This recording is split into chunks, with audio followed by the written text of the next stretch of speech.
Hi, welcome and thank you for tuning in. This is Stand Up Placer shown here on ACTV. We're excited today to talk to you about an upcoming fundraiser that we have and our thrift store and just about the great things happening in your community with Stand Up Placer.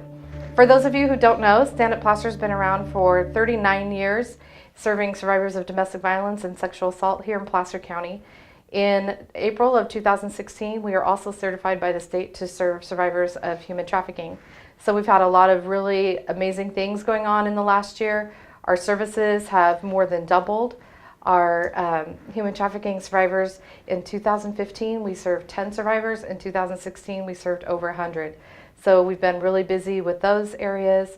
Human trafficking has taken a big step, but also at the same time, with sexual assault, we're at almost 400 clients a year, and with domestic violence, over 2,000. So it's a big problem happening right here in your community, and Stand Up Placer is the agency here to serve these survivors. We serve them through, we have a safe house in an undisclosed location with 55 beds, 13 bedrooms, 5 kitchens. We have our crisis line, 1-800-575-5352. You can call that anytime for information on if you think this might be happening to somebody that you know and love or in your own life, you can call us and get some information. And we also have a service office in Roseville at 775 Sunrise, Suite 160, and in Auburn at 11985 Heritage Oaks Place, Suite 200. And we're just upstairs from the VA clinic there. So come on in and you can talk to a crisis counselor and work through some safety planning, figure out what we can do to help you to be safe. If you're already safe, how we can help you to recover from situations, maybe it happened last week or last year or even 30 years ago. We're here to help. And we can also help if it's happening with somebody that you care about. So we would be happy to talk to you by phone or in person and offer services like therapy.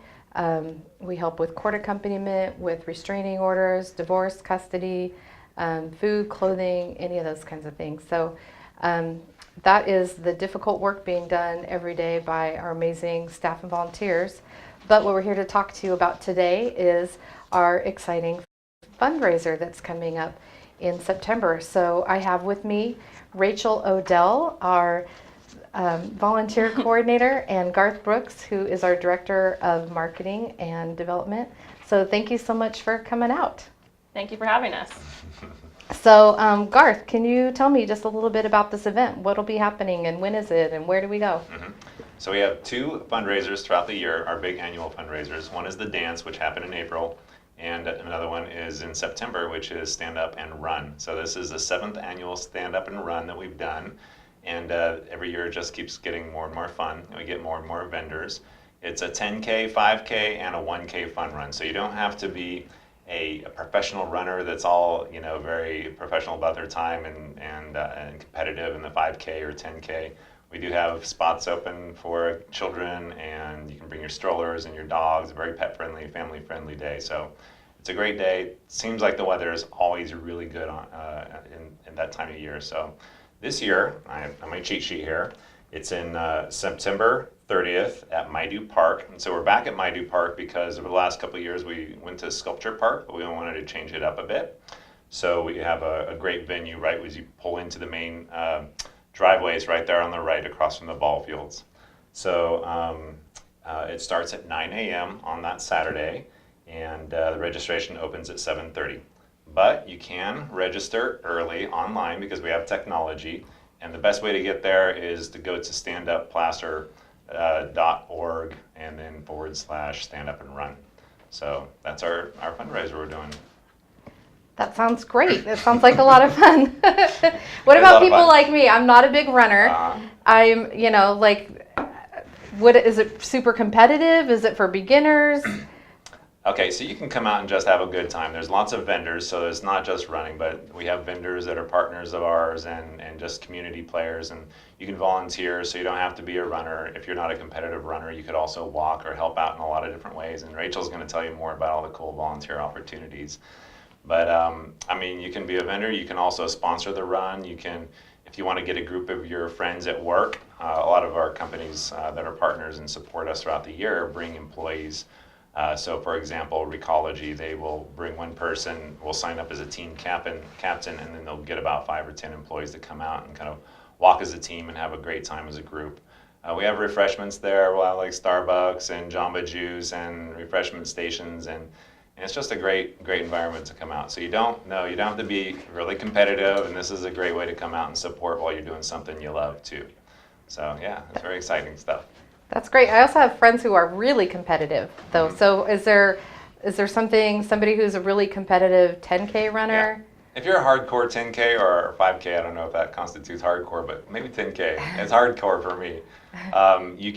You will be registering. You'll get your T-shirt, you'll get your race number, and you'll get your radio tag. So it's professionally timed by Under the Sun Events, and they have a start and finish line. So you can, as soon as you start, they start the timer, and you can go off and gangbusters. So if you want to know what the map looks like, we have this year a new interactive tool where it's not just a static picture of a map. It actually is a feature where if you click the 5K or 10K, it shows the route as it routes around through Maidu Park and around the neighborhoods that are near. We rode our bikes to figure it out. Mm-hmm. It's a really nice walk. Nice. So Rachel, what kind of things can people do if they want to volunteer for the run? There's lots of opportunities, including we're going to need help with the day of setup and takedown. We're going to need help with registration the night before and during the day, that morning of. We'll need help with setting up the course, also water stations. We also need cheerleaders, which is great. If you like just to cheer people on, please let me know. And before the run also, we are going to need help packing bags that each runner will get. So if you're interested, please email me at volunteercoordinator@standupplacer.org. Fantastic. That sounds like a lot of fun. Mm-hmm. So if I'm the hardcore 1K walker, there's a place for me. There's a place. We That's have a special awesome. place for you in our heart. Nice. Yeah, we also have sponsorships available. So I would like actually to take this moment to name some of the sponsors who have come in so far. Because as a part of the benefits of being a sponsor, you get your name plastered whatever communication channel we have. So on Facebook, on the website, and I'd just like to thank our sponsors out there to the community right now. So Future Forward is always a really strong supporter of ours, and we really appreciate their effort. They're out again, Clipper Creek, which is a really interesting company I just found out about last year. They manufacture charging stations for electronic vehicles, and they're actually one of the leading manufacturers in America, right here in our own backyard in Auburn. So it's really cool to have them on board. So thank you very much, Jason. Consolidated Communications, Jeff Church over there just let us know they're bringing a team out, and so thank you, Consolidated Communications. 5 Star Bank, and we bank with them, so we make them sponsor, but they do it anyway. They're a great team. Creekside Commercial Builders came in this year. Recology, and then High Tech Electric. Recology is there every event, and I'd just like to say thank you, Sue Dosa. You're always involved in not just with us, but across the community in general, and always a big supporter. So thank you for being sponsors, everybody. And I have a couple of actually vendors that came in already too, so I might as well throw them a little shout out here. So Sport Tea is a really cool refreshment. It's for replacing all your electrolytes. So we'll have water, but they provide some of those mixtures that you put in water. So we're gonna have Sport Tea, probably the Attorney General, Opening Doors, which is an agency down there in Sacramento, Damsel in Defense, and so they are a vendor that provides like self-defense and safety equipment for domestic violence survivors and or anybody who is worried about being sexually assaulted. So kind of related to our mission there. High Point Artisan Brands, Lorna Jane Activewear in the mall, they're a new vendor this year. Bikers Against Child Abuse, so they just came and presented at our agency the other day, and they're a really interesting organization because they will help chaperone a child who feels in fear when they go visit a parent that they have been removed from and during visitation. And they do other things too, but just a really down-to-earth, really good organization. So that's our vendors and our sponsors. So thank you very much, and I appreciate all the community members who come out and support in the way that they do, from the volunteers to the sponsors and our vendors and runners and board members and our staff. Fantastic. So Rachel, if somebody is interested in volunteering but they're busy that day, are there other areas at Stand Up Placer where volunteers can come and make a difference? Absolutely. We have all types of volunteer opportunities throughout the year, including outreach events or smaller events that are fundraisers throughout the year. if that's something you're interested in. Or we also have our crisis intervention training, which if you're interested in working with clients. So that is a 70-hour training, and you can do all sorts of things, including working in our safe house, facilitating a support group, working our 24-hour crisis line. The list goes on and on and on. So again, if you're interested in learning more about those opportunities, please email me at volunteercoordinator@standupplacer.org. That's great. And Garth, why are fundraisers important? This is an agency that we're always out there asking for money. Why do we do that? That's a really good question. Money is always good, but you mentioned all these numbers in terms of our service levels going up, and we were able to actually, because of the new grant funding, able to reach more people through community outreach, but that does drive our costs up. And grants, as you know, doesn't always cover every single cost, and things come up that you have to be able to spend money, that it's not restricted in any certain way. You don't want to have your hands tied with some of the needs that you have, some of our client needs. So as those come up, we need to have the flexibility and adaptability to service our clients where they're at. So one thing that these fundraisers just do basically is give us cash through sponsorships and just general donations. It opens up opportunities for us to spend money the way that we see fit to the client on the ground versus adhering to a grant guideline. Mm-hmm. It doesn't mean I'm not grateful for grants and every aspect that they provide, but you just need that kind of spending flexibility. So that's why fundraising is really important. And so if people wanted to donate, if they maybe they can't be here for that day, what's the way that they would sign up to do that? Are there avenues? Yeah, we always want to make it easy to have people give us money. So sponsorships, you heard me talk about the sponsors that came in. That's a big help for us. But if you just can't make the event or you can't be a sponsor through your organization, you can go to standupplacer.org. Look it up. There is a donate button on every single page. So if you click that donate button, just go ahead and have your credit card ready. You can also write us a check. So our mailing address is on the website. So look it up. It's a P.O. Box address. P.O. Box 5462, Auburn, California, 95604. Wasn't sure if I'd be able to pull that off. That's amazing. So send that check in. We could really use it. So that's it. Yeah, I like the idea of being able to help clients in the way that they present the thing that they need. I know a lot of times we've had people who maybe they need to be able to get out of a violent situation right then, but they don't have tires on their car. And how are they going to get to work on a regular basis if they leave this abusive person? And so it's situations like that where we have to be able to think outside of the box of the 14 core strategies that our grants might be helping with, and be able to think of something another way. And a lot of times survivors might leave in the middle of the night. They have a backpack full of supplies. They've got 3 kids in tow, and they show up at our safe house. And they don't have anything with them, right? They don't have any clothing. They don't have any household supplies. What could happen next for them? Is there a way for them to get those needs met? That's a really good question. Like maybe a thrift store? Exactly. Oh yeah. Speaking of thrift store, have you been to a thrift store? I have. Yeah. Mm-hmm. I know my voice went up there. Now we started the thrift store about 1.5 years ago, but it's kind of been hit and miss, coming and going over the years. But we feel like we have a really good established open retail space now. It was over on Riverside for about 1 year. And we just moved to, where do you have the address? That would be That's you? 1740 Santa Clara Drive. But it's right on Douglas between Ross and Hobby Lobby. And the thing that's really fantastic about it is our survivors all shop for free.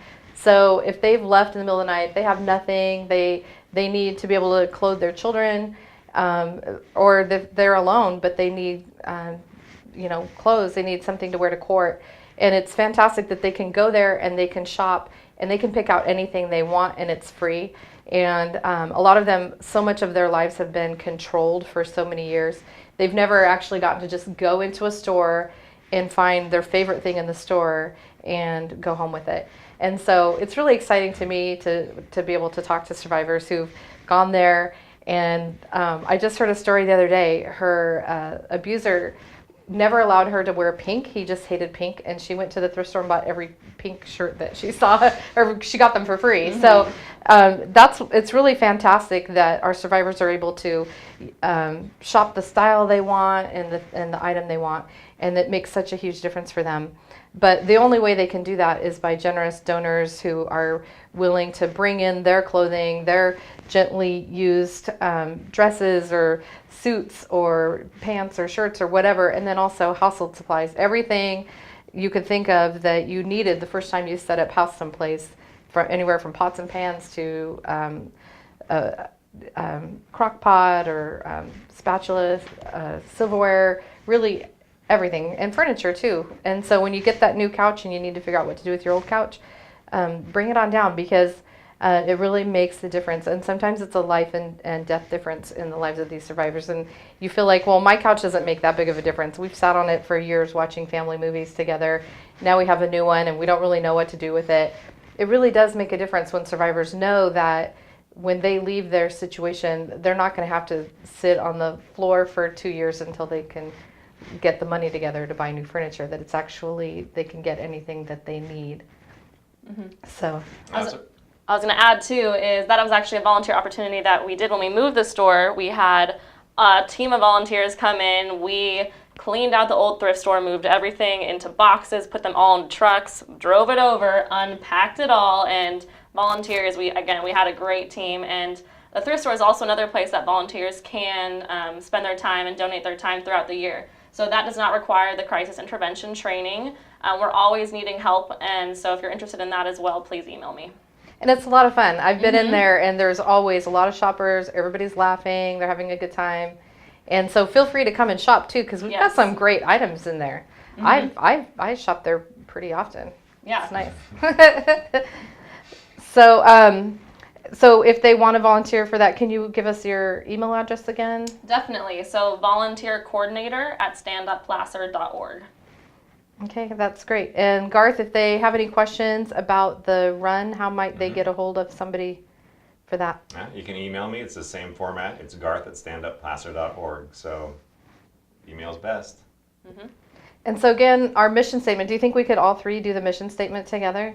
Can we end with that? Okay. Definitely. Yeah? Oh, I'm going to be hard pressed. I'm going to mumble it. Okay, you mumble it. Saving lives by empowering survivors and educating communities to stand up to domestic violence, sexual assault, and human trafficking. It's easier when we do it together. Yes. All this work is easier when we do it together. Correct. Yeah, definitely. Thank you so much for tuning in, and thank you for caring about the survivors in our community and wanting to take a stand and be proactive and make a difference. We really appreciate each and every one of you. Thank you.